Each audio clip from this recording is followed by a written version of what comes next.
Alô galera do Vivendo a Geografia, professor Orlando Castro para mais uma videoaula aqui no nosso canal de Geografia Física.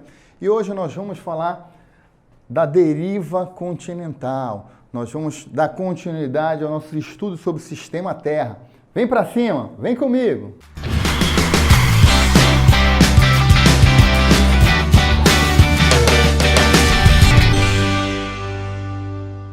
A deriva continental, né? Esse movimento aí que os continentes vêm se afastando ao longo aí de milhões de anos, é assunto da nossa videoaula de hoje.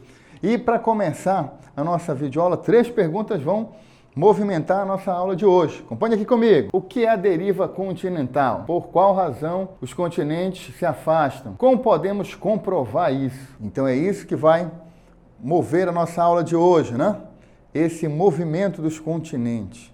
E aí perceber que no passado, né, todos os continentes estavam agrupados num único bloco de terra chamado Pangeia. Todo Geia, terra, todas as terras. E que ao longo, né, de milhões de anos, de 225 milhões, alguns 250, até hoje, os continentes vêm se afastando.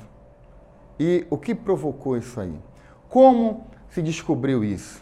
É o que nós vamos falar agora. Teoria que afirma que no passado todos os continentes estavam agrupados, Pangeia. Criada pelo alemão Alfred Wegener no início do século XX, a partir da observação do mapa mundi. Existia também um único oceano, o Panta-Lassa. Panta, todos, Lassa, oceanos. Todos os oceanos. Os continentes estão em cima de placas tectônicas. Então é importante você perceber que a deriva continental é uma teoria criada por esse alemão no início do século XX, que explica que, no passado, todos os continentes estavam agrupados e que, de 25 milhões de anos para cá, eles estão se afastando. E aí, como comprovar isso? No início, isso foi muito difícil, mas interessante é perceber que partiu-se de uma observação.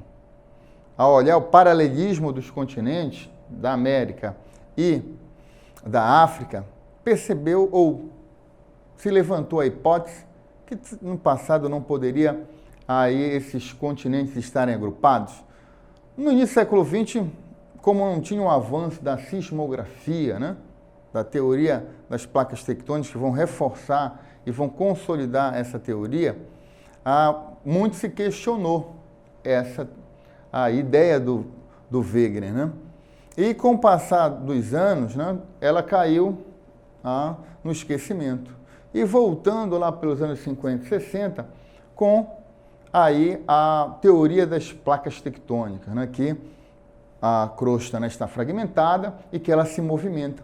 E como os continentes estão em cima de placas tectônicas, né, eles também vão se movimentar. A deriva continental ocorre a partir da era Mesozoica. Há 25 milhões de anos, todos os continentes estavam agrupados. Posteriormente, surgiram 2 supercontinentes, Laurásia e Gondwana. Além da observação do mapa, a última glaciação, a descoberta de fósseis e a flora ajudaram na teoria, ajudaram a confirmá-la. E o grande finale, a teoria das placas tectônicas, reforçou essa teoria nos anos 1960. Aqui na imagem, podemos perceber isso. Então, no passado, né, aqui o continente Gondwana, o supercontinente, né, onde você vê aqui em destaque fósseis, né, como aqui do Mesossauro, que foram encontrados tanto na África como na América do Sul.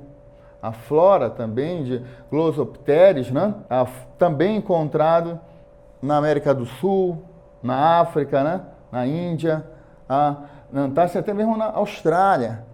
Isso aí vai reforçar a teoria que os continentes no passado estavam aglutinados, estavam unidos e que foram se afastando ao longo de 25 milhões de anos. Nessa outra imagem, podemos perceber a glaciação. Então, o movimento das rochas pela pressão do gelo deixou marcas na litosfera. E isso também ajudou a reforçar que no passado esses continentes estavam agrupados. Também outro fator foi a datação das rochas do solo oceânico. Então, com as pesquisas aí sobre o solo oceânico, se pôde perceber que as rochas mais próximas aqui das dorsais, da dorsal mesoatlântica, né? Que é o limite entre duas placas que estão se afastando num movimento chamado de divergente. Vamos falar isso numa próxima aula sobre placas tectônicas.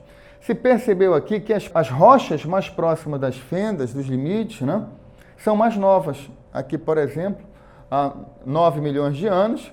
E mais distante, mais próximas dos continentes, essas rochas são mais antigas, o que comprova que no passado ocorreu um movimento pela pressão do magma, né, que vai ajudar a espalhar, a ampliar esse solo oceânico. E aí em cima da placa que vai se movimentar num movimento convectivo. Então a partir daí se reforçou ainda mais essa teoria como uma teoria verdadeira. Soma-se a isso a pesquisa, né, principalmente durante a Segunda Guerra, do fundo do mar, né, pela ação aí dos submarinos, né, buscava-se compreender aí esse relevo submarino e conseguiu se identificar, registrar, por exemplo, os limites, as falhas, como aqui, ó, a placa do Pacífico com a placa de Cocos. Então percebeu aí que a crosta terrestre ela é fragmentada em um conjunto de placas tectônicas que se movimentam no sentido convergente, divergente ou deslizante transformante. Vamos falar isso em aulas futuras. Na imagem aqui, podemos perceber esse assoalho oceânico, a distância aí entre a margem continental A, que é a América do Norte, e a margem continental B, que é a África. Então percebemos aqui que há um movimento de afastamento, ou seja, é uma falha divergente. Então aqui as placas se afastam, se divergem. E isso ajudou, né, a confirmar essa teoria, que os continentes estão se afastando. E, logicamente, futuramente, vão se agrupar novamente. Datação das rochas perto das dorsais mesoceânicas, né, ajudaram aí a confirmar a teoria. Em média, os continentes se afastam a 10 centímetros por ano. No futuro, há aproximadamente 250 milhões de anos, os continentes irão se agrupar ou se reagrupar, né, formando uma nova Pangeia, como mostra aqui uma possibilidade, né, da África aí se juntar à Eurásia, à Antártica, a Austrália, a Índia, né? A América, né? Antártica, Austrália. Então você percebe aí que os continentes estavam unidos, chamada Pangeia, e foram se afastando. E vão voltar a se reagrupar novamente numa nova Pangeia. Então falamos hoje da teoria da deriva continental, que os continentes estão à deriva, em movimento sobre um manto de magma. Essa teoria ela surge no início do século XX, criada pelo alemão Alfred Wegener, que, ao observar o mapa mundi, percebeu um paralelismo, né? E lembrando que outros também já tinham levantado essa hipótese. Mas ele foi a fundo, pesquisou, foi a campo, percebeu fósseis aí de dinossauro, percebeu aí registros, né, de glaciações, e nos anos 60 essa teoria foi afirmada, né, com a sismografia, com a teoria das placas tectônicas. E não podemos esquecer que no futuro, há 250 milhões de anos, esses continentes vão se reagrupar de uma nova forma. Então, vimos hoje teoria da deriva, acompanhe nossas próximas aulas e não se esqueça, geografia não se estuda, geografia se vive. Forte abraço!